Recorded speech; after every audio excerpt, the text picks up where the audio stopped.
So isang mapagpalang araw na naman nga sa inyo guys. So update ulit tayo. Matagal na naman tayo hindi makapag-video. So sobrang kulimlim. Ayan. So umulan dito sa lugar nga natin. Titirik yung araw ng ilang minuto, siguro 10 minuto. Tapos uulan ng malakas, puro ganun. So napakagulo ng panahon. Mukhang pahirapan yung magiging north trace nga natin. At sampa na nga, June 3. Sampa tayo mamaya. Tatlo lang isasampa natin. So pakita ko sa inyo, i-update ko kayo. So nakita nyo naman mga breeder natin. Oras na kasi ng pagkain ngayong hapon. Magpapakain tayo. Tapos sasampa tayo mga banda alas 5. So magpapakain tayo bago mag alas 4.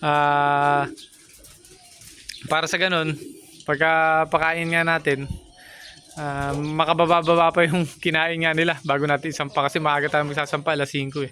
5 to 8 naman yun eh. Kaso marami pa tayong gagawin. Hindi lang naman dito tayo nakafocus. So sisingit na natin para ma-load kagad at yung iba natin gagawin eh magawa pa natin. So yun, magpapakaila tayo, update ko kayo sa mga kalapati nga natin. So yan, ganda ng panahon, mahangin na, malulam. So ito nga yung pakakainin natin. Pakita ko sa inyo. Ayan, nagkakagulo na yun oh. So pakain lang tayo.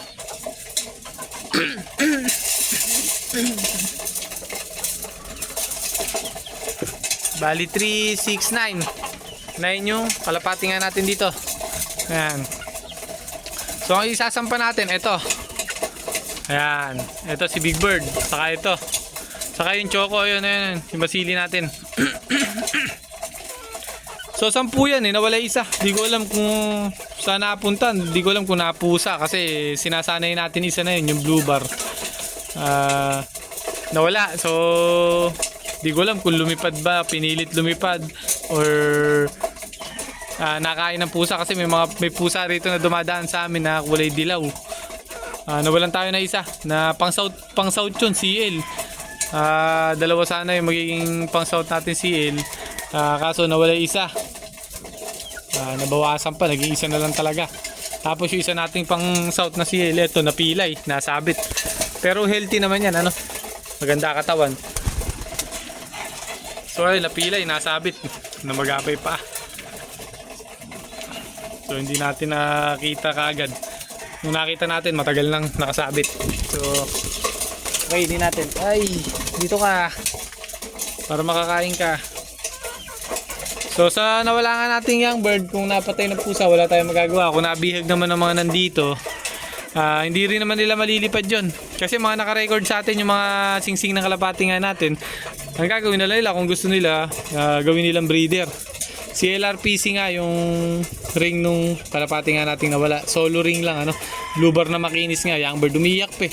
So di ko alam kung naatangay ng pusa or pinilit lumipad. So nang hinayang ako dun, ano. Kaya gagawin ko, tuwing magpapawala ako, babantayan ko. Sayang kasi tagal-tagal namin inilagaan. So sa nakahuli nga, kung sakaling may nakahuli, maabangan naman natin yan. Basta kunwari, ang technique naman kasi doon, di naman natin naabangan yan pagka first lap to third lap. Kasi marami pang live nun. Abangan natin mga 4th, 5th. Pagka nasa 5th lap to last lap na, hanapin na natin kung sino yung mga live doon. Titignan natin kung may ibon tayo na naka-series, na nakalista, na nililipad, or may nabihag sila na nilipad nga nila. Rereklamo natin sa club.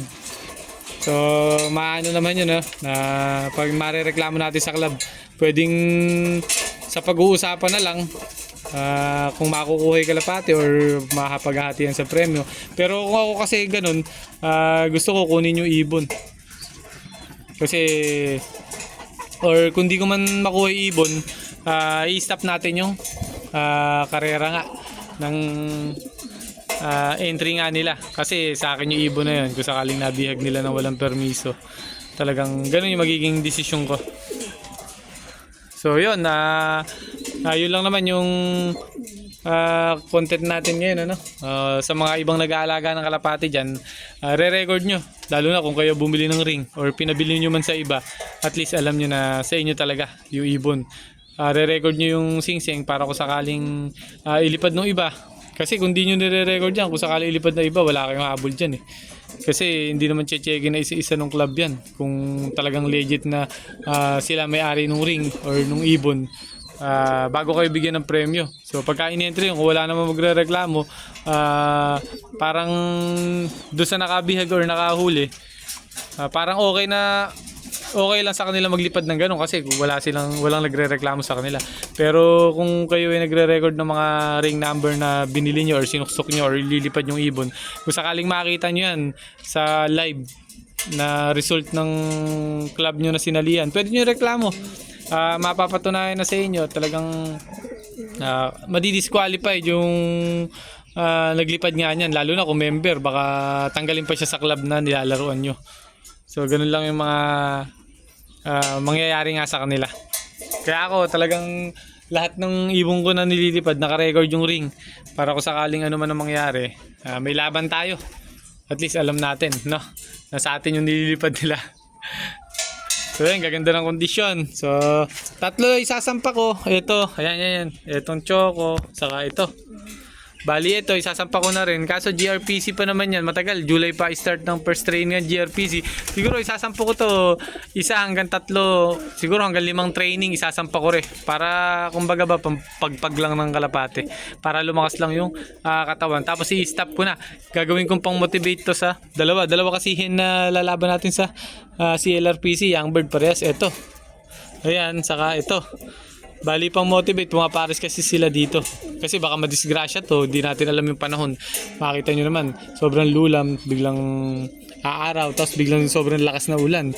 So kung di makakauwi, patay tayo, mawawalan tayo ng motivation sa dalawa. Matibay pa naman na pang motivate yung checkered nga natin na to.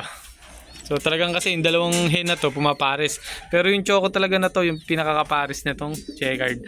Pero ito, pinipilit niya yung sarili na pumares. Bali, nagtitrisam nga sila, ano? Dalawang babae, isang lalaki.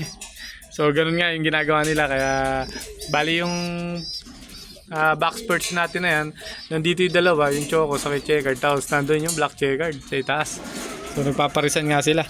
So maganda pang motivate. Kung sakali lumayo yung karera, hindi sila basta-basta papari sa ibang cock na makakasama nila sa crates. Talagang uwi sila dahil alam nila may pinaparisan silang barako dito.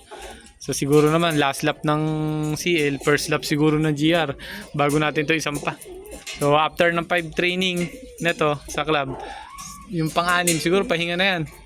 Paronda lang, ganun lang gagawin natin. So yun lang, nabawasan tayo ng pang south. So yung isa natin yung napilay. Nanghihinayang tayo, tagal natin ilalagaan eh. Hindi ko alam kung nadali na pusa. Kaya double bantay, sarado tayo pag nagpabalangan tayo dito ng young bird. So pinutulan ko pa naman nga guys dito ng mga puno. Para kung sakali mag-viewing tayo or magpawala, kitang-kita ng mga kalapate yung lugar nga natin. So iwas overfly, kaso hindi ko alam kung na-overfly or na kain ng pusa. So yun, hanggang dito na lang guys yung update natin. Hintayin pa rin natin yung blue bar na yan kung kailan makakauwi. So ingat kayo guys, God bless.